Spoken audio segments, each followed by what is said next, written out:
Merci de nous choisir pour vous informer, mesdames et messieurs, bonsoir et bienvenue à cette nouvelle session du journal sur Scoop FM. À la une de l'actualité, nous vous parlerons du dialogue proposé par Martin Fayoulou alors que le FCC n'est pas d'accord face à ce dernier.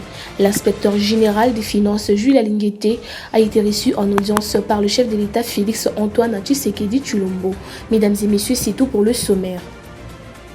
Débutant cette édition par la première ministre Judith Suminwa Tuluka va procéder au lancement le mercredi 18 juillet à Matadi dans la province du Congo central de l'édition 2024 d'Expo Béton. Suivez.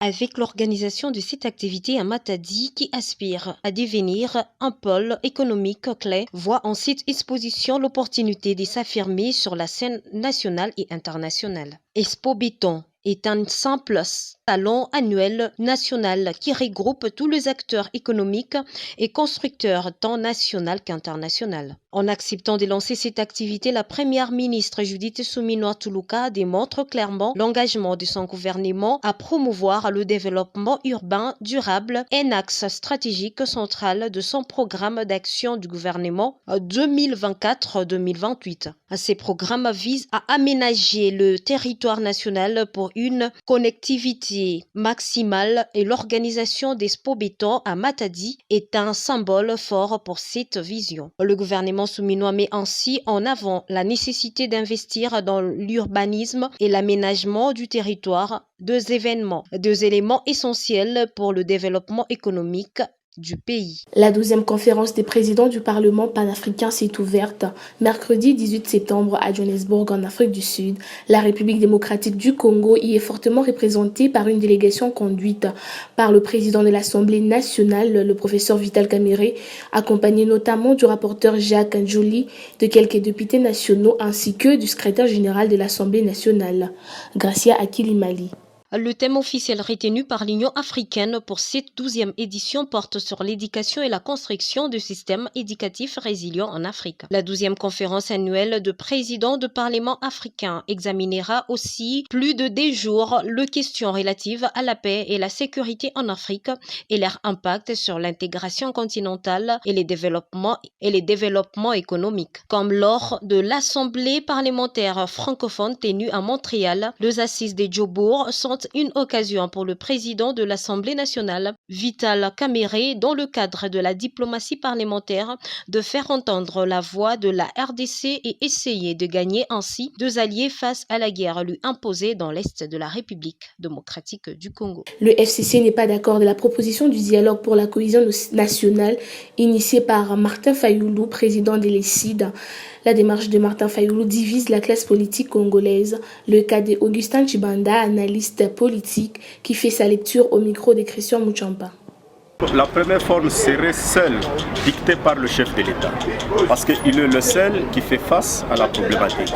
Et dans la déclaration d'ailleurs la plus récente, le chef de l'État nous a dit qu'il ne peut pas dialoguer avec les rebelles, les M23, parce qu'en réalité, ceux qui soutiennent les M23, c'est les Rwandais. Et si aujourd'hui le FCC plaide pour la participation des rebelles, nous comprenons qu'il travaille avec les Rwandais. Et qu'il y ait forme ou pas, mais nous disons que la forme partirait du chef de l'État, qui est le seul chemin directeur qui peut fixer les fonds et la forme de ces dialogues. Je voudrais d'abord m'adresser aux Congolais qui doivent ne pas écouter le FCC, parce que si nous étions dans une république où les Congolais sont responsables, les gens comme les Chadari ne pouvaient plus parler dans ce pays. Parce que ce sont eux qui nous ont créé ces M23. Ce sont les Chadari qui ont eu à diriger de manière illégitime. Voilà pourquoi nous disons tout simplement que le président de la République, Félix Antoine Tshisekedi, travaillant dans son mandat, il est un président légalement établi et légitimement établi. Il est le seul qui peut comprendre les conséquences de ce que nous traversons et il peut dicter le modèle de dialogue auquel nous pouvons tous souscrire. Mais quant à Fayoulou, je lui dis tout simplement qu'il a été suivi de par le passé et il n'a pas voulu accepter. Aujourd'hui, il revient sur cette histoire de dialogue. Nous disons tout simplement que ce n'est pas Fayoulou, ce sont les Occidentaux qui sont derrière lui. Et nous, en tant que Congolais, on ne peut pas soutenir ça. Parlons à présent de l'inspecteur général des finances Jules Alinguete qui a été reçu en audience ce mercredi 18 septembre 2024 par le chef de l'État Félix-Antoine Tshisekedi Tshilombo pour nous présenter le rapport de ses activités dans le cadre de la surveillance de ses opérations financières de l'État. On fait le point avec la presse présidentielle.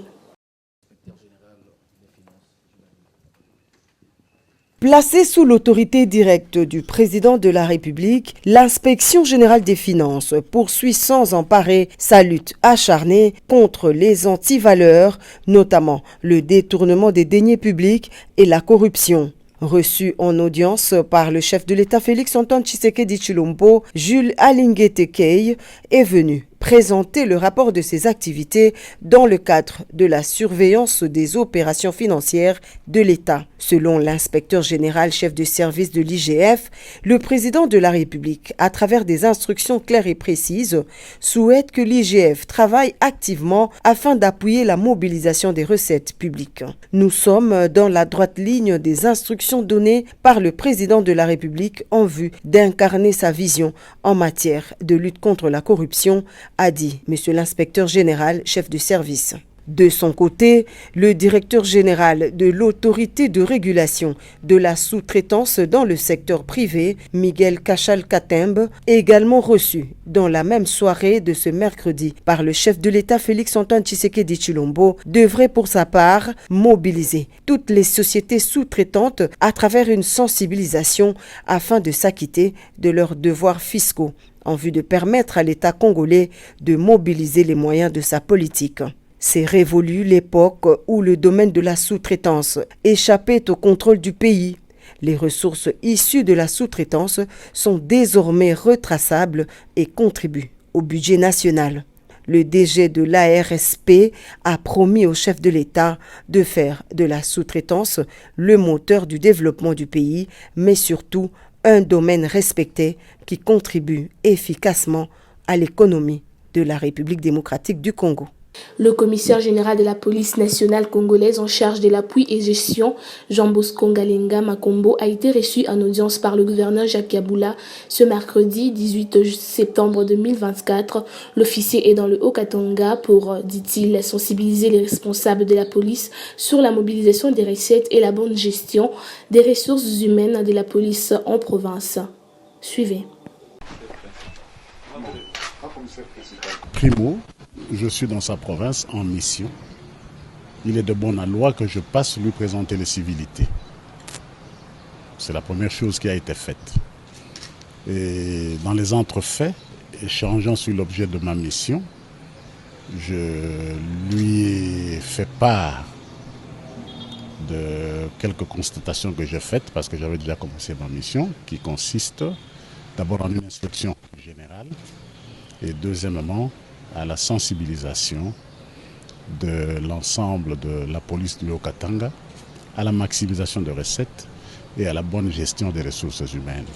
La République démocratique du Congo intègre le top 10 des sélections africaines après la mise à jour du classement de la Fédération internationale des football associations publié par la trêve internationale du mois de septembre 2024.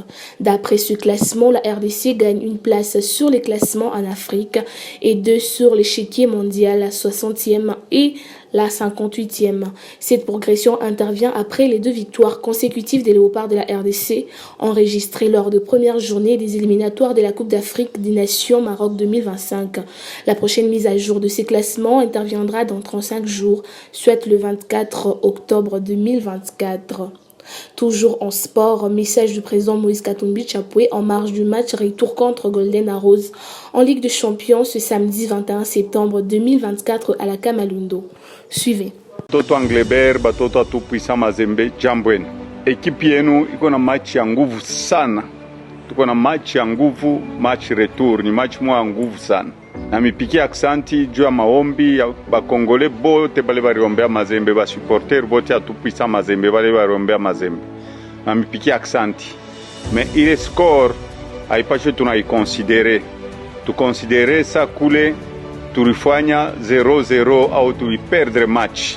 Donc mukwe mwapuye equipe juu ya qualification. Mwen jo mna qualifiaka équipe. L'impossible n'est pas Dieu. Impossible n'est pas Mazembe.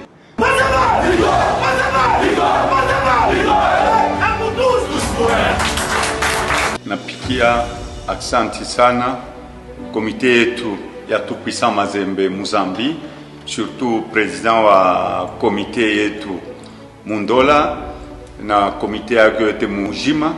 En tout cas barionesha vraiment sema banapenda ekipi yabo na bakongole bote vivant ensemble barikuya bote barikuwa mingi barilipa mabie yabo. En tout cas aksanti njo amour ya ekipi na wale baritoka Kolwezi, Likasi, Lubumbashi, Kamina na Kalemi walikuwa kule kumachi kuangalia.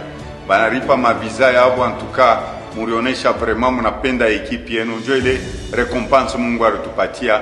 Aksanti sana. Donc na milomba ile shiku du début à la fin kuimba ma erreur kuba joueur ule anakosa mnamupikia mikono kumuencourager. Voilà un vrai supporter wa Tout-Puissant Mazembe. Kama unaona mtu anazomea joueur ana supporter wa Tout-Puissant Mazembe, tu encourager du début à la fin.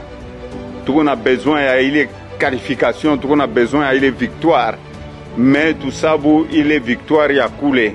Hii ni match ingine, tufanye nguvu, tukue mukintu kimoya, Mungu atatubariki. Msupporter na ile maekipi yote kwa Coupe d'Afrique. Mungu awabariki maekipi yote ya Mkongo ijikalifie. Tuko na besoin ya ile qualification, tuko na besoin ya kusema sport yetu ende kumbele. Aksanti sana batoto Angeber, ile shiku kila muntu. Mimi sha kwanza deja hapa kuvala mayo yetu. Kila muntu ile shiku mu mayo ya Tout-Puissant Mazembe. Toneshe vile mnaoneshaka mwenjo benye ekipe. Mwenjo mnapichishaka ekipe. Ile shiku ni wafua washala mkwe mingi kabisa, msiporte ekipe yenu. Mungu amilinde. Aksanti. Et c'est par cette note sportive qui s'achève cette édition qui vous a été présentée par l'ensemble de la rédaction de Scoop FM. Merci mesdames, merci messieurs de l'avoir suivi.